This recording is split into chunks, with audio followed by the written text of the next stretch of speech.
แสดงว่าဒီစကလုံးကိုထိုင်းနေပြောတာပဲကြားပူးပြီးတော့ကိုရိုင်းတရားမပြောနိုင်ဘူးဆိုလို့ရှိရင်ဒီဗီဒီယိုဆောင်ကြည့်ပေါ့နော်แสดงว่าကိုမြန်မာလိုဘာသာပြန်မယ်ဆိုလို့ရှိရင်သဘောကဆိုပြီးတော့ပြန်လို့ရပါတယ်ဝါကြောက်ကြည့်လိုက်ရှင်းသွားလိမ့်မယ်ပေါ့နော်သူဒီလိုပြောတာသဘောကငါ့ကိုမချစ်တော့ဘူးထင်တယ်ဒီဝက်ကြောက်မှာဆိုလို့ရှိရင်ခေတို့သူဒီလိုပြောတာငါ့ကိုမချစ်တော့ဘူးထင်တယ်သူဒီလိုပြောတဲ့ကြောင့်မလို့သူ့ရဲ့သဘောအထားကငါ့ကိုမချစ်တော့ဘူးထင်တယ်သဘောထားဆိုပြီးတော့ခေတို့ကတွေးလိုက်တာအထာမျိုးပေါ့နော်အဲ့လိုမျိုးဆိုလို့ရှိရင်ခေတို့စတိုင်ဝါဆိုပြီးတော့ပြောလို့ရတယ်သူ့အကြောင်းခေတို့ဝက်ကြောက်နှစ်ကြောင်းရဲ့အလဲကောင်မှာထားပေးရမယ်ပေါ့နော်ပထမဆုံးဝက်ကြောက်ကိုကြည့်မယ်ခေတို့သူဒီလိုပြောရဆိုတော့သူဆိုတော့ခေတို့ခေါင်သူပြောရဆိုတော့ဖိုးခေါင်ဖိုးသူပြောတယ်အဲ့တော့မှသူကဘာပြောရဒီလိုဆိုတော့แบบนี้ခေါင်ဖိုးแบบนี้သူဒီလိုပြောတယ်နော်แสดงว่าသဘောကဆိုတော့ခေတို့แสดงว่าခေါင်ဖိုးแบบนี้แสดงว่าသူဒီလိုပြောတာသဘောကနော်ငါ့ကိုမချစ်တော့ဘူးထင်တယ်ဆိုတော့မချစ်ဘူးဆိုလို့ရှိရင်ไม่รักမချစ်ဘူးအဲ့ဒါမှဘသူ့မချစ်တာလဲငါ့ကိုဆိုတော့กูไม่รักกูငါ့ကိုမချစ်ဘူးအဲ့ဒါမှဒီမှာမတော့ဘူးဆိုလို့ရှိရင်ခေတို့ဒီမိတ်ဆိုတဲ့စကားလုံးရဲ့လဲဦးဆိုတဲ့စကားလုံးရဲ့တွဲပြီးတော့တုံးတယ်ပေါ့နော်မိတ်လဲဦးမိတ်ပိုင်လဲဦးမသွားတော့ဘူးမိတ်กินလဲဦးမစားတော့ဘူးမိတ်လက်လဲဦးမချစ်တော့ဘူးအဲ့လိုမျိုးတုံးတယ်ပေါ့နော်လဲဦးကကြောင့်သူကဝက်ကြရဲ့အနောက်ဆုံးမှာလိုက်တယ်ပေါ့နော်မိတ်လက်ကူလဲဦးဆိုလို့ရှိရင်ငါ့ကိုမချစ်တော့ဘူးဆိုပြီးတော့အဓိပ္ပာယ်ရတယ်ပေါ့နော်အဲ့ဒါလေးကိုမှတ်ထားပါတော့သူကကြောင့်ပတ်တန်ပေါ့နော်မိတ်နဲ့လဲဦးနဲ့ကကြတော့နော်ဒီမှာထင်တယ်ဆိုလို့ရှိရင်ကြတော့မန်းဆိုပြီးတော့တုံးလို့ရတယ်ပေါ့နော်ဥမာပိုင်မန်းသွားမယ်ထင်တယ်กินမန်းစားမယ်ထင်တယ်အဲ့လိုမျိုးပေါ့နော်ခေအဲ့လိုမျိုးမိကုန်းစကလုံးမေးတဲ့ခါကြလို့ရှိရင်မန်းဆိုပြီးတော့တုံးလို့ရတယ်ပေါ့နော်ကိုယ့်ရဲ့အတွေးညီအထင်ညီကိုပြောတာပေါ့နော်သူခေအကုန်လုံးအရင်မြေကောက်လိုက်မယ်ဆိုလို့ရှိရင်ခေါင်พูดแบบนี้แสดงว่าไม่รักกูแล้วมั้งเขาพูดแบบนี้แสดงว่าไม่รักกูแล้วมั้งသူဒီလိုပြောတာသဘောကငါ့ကိုမချစ်တော့ဘူးထင်တယ်นะครับဒီမှာကူဆိုတဲ့စကားလုံးကလေခေတို့ငါလို့ပြောတာပေါ့နော်ထိုင်းမှာကူရယ်မငယ်ဆိုပြီးတော့ရှိရယ်ပေါ့နော်အဲ့ဒါကကြောင့်အရန်ချင်းကြီးရဲ့သူအချင်းချင်းတငယ်ချင်းချင်းချင်းမှာပဲတုံးနေပေါ့နော်นะครับโอเคအဲ့ဒါလို့ရှင်ခေတို့ထပ်ပြီးတော့ကြည့်ကြအောင်ညီလေးထိုင်းစကားပြောနိုင်တာသဘောကထိုင်းစ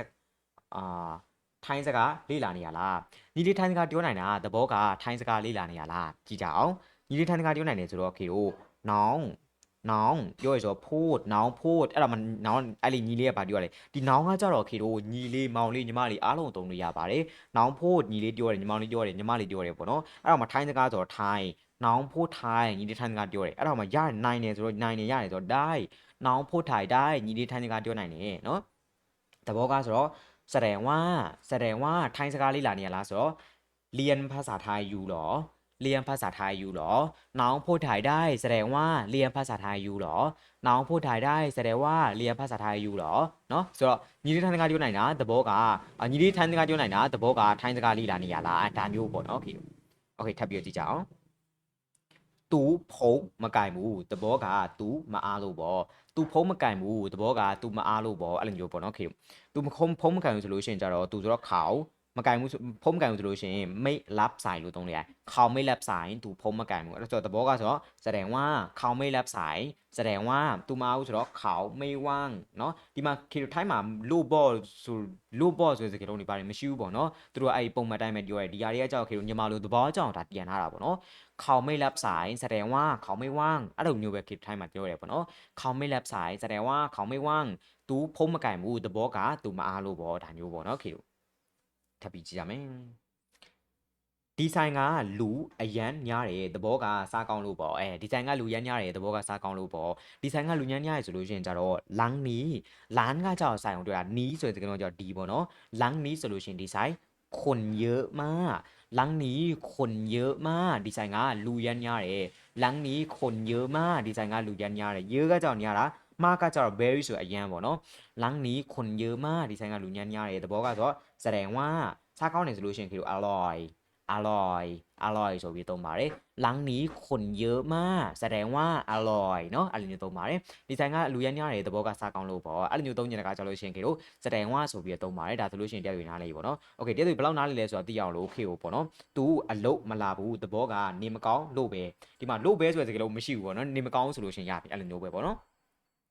ဆိုတော့သူလုံးမလာဘူးသဘောကနေမကောင်းလို့ပဲအဲ့ဒီစကားလုံးကိုကိုကထိုင်းလူမျိုးစဉ်းစားပြီးတော့ဗောနော်ခေရဲ့ဒီအခုဗီဒီယိုရဲ့ comment အောက်မှာမှတ်ငယ်ပေးထားလို့ရပါတယ်ဗောနော်မှားလားမှန်လားဆိုတော့ခေလာပြီးတော့အစစ်ပေးပါမယ်ဗောနော်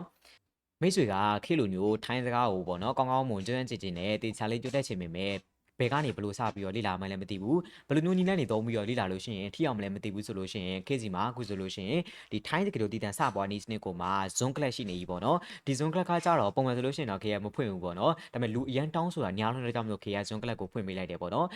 ဒီ zone class ကကြတော့ K တို့ဘလူတွေအတွက်လဲဆိုလို့ရှိရင် K ထိုင်းတကယ်လို့တည်တံ့တင်ပေးမယ်ပြီးလို့ရှိရင်ကိုကထိုင်း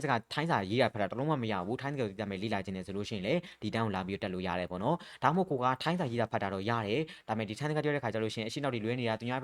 တူပဲနားလဲပြီးတော့ကိုယ်တိုင်ကကောင်းမွန်ပြန်ပြီးတော့မပြောနိုင်ဘူးပြီးလို့ရှိရင်ဘယ်လိုမျိုးစကားလုံးတွေသုံးပြီးတော့ဘယ်လိုမျိုးပြောမှလည်းမသိဘူးထိနေရဆိုလို့ရှိရင်ဒီတောက်လာပြီးတော့တက်လို့ရတယ်ပေါ့နော်လုံးဝခေကအခြေခံကနေစပြီးတော့ပေါ့နော်စကားလုံးတစ်လုံးကနေစပြီးတော့နှလုံးပေါင်းစမ်းမယ်သုံးလုံးပေါင်းစမ်းမယ်လေးလုံးပေါင်းအဲ့လိုစိုက်တော့၆တဲ့ပုံစံကိုအဓိကသင်ကြားပေးသွားမယ်ပေါ့နော်ပြီးလို့ရှိရင်လုံးဝကောင်းမွန်ရွတ်နေတဲ့အထိကိုခေနဲ့တူ2လလောက်လေ့ကျင့်ရမှာပဲဖြစ်ပါတယ်ပေါ့နော်ထပ်ပြီးတော့ဒီသင်တန်းချိန်အတန်းအသေးစိတ်ပြီးလို့ရှိရင်ဒီသင်တန်းချိန်ဘယ်လောက်လဲဆိုတာကိုခေနေ့ level ကနေပြီးတော့တွားပြီးတော့မေးလို့ရတယ်ပေါ့နော် zone club ပါနော်ခေနဲ့တူညနေစင်းတိုင်းလေးလာမှာပေါ့နော်ခေကဒီတန်းကိုဘလို့လူတွေပဲတက်စီခြင်းနဲ့ဆိုလို့ရှိရင်ခေကိုယုံကြည်ရဲ့သူပဲလာပြီးတော့တက်ပါနော်တကယ်လို့ခေကိုမယုံကြည်ဘူးဆိုလို့ရှိရင်လာပြီးတော့တက်စရာမလိုဘူးပေါ့နော်တွားပြီးတော့လည်းမေးစရာမလိုဘူးပေါ့နော်တကယ်လို့ခေကိုယုံကြည်တယ်နော်ထိုင်းစကားကိုကောင်းမွန်ခေကပြောနိုင်တင်ကြားပြနိုင်မယ်ဆိုတော့ယုံကြည်ဆိုလို့ရှိရင်ဒီခေနေ့ level ကနေပြီးတော့လာပြီးတော့တက်လို့ရပါတယ်ပေါ့နော်ဒီတန်းကကြောက်လူတွေကန့်သက်ထားပါတယ်ခေလူတန်းကိုမတင်ကြားပေးပါဘူးပေါ့နော်ဆိုတော့မိတ်ဆွေညညလာပြီးတော့အမှညညရမှာပဲဖြစ်ပါတယ်ပေါ့နော်ဆိုတော့ဘယ်ဘယ်နှခါခေပါနောက်မှတွေ့ကြမယ်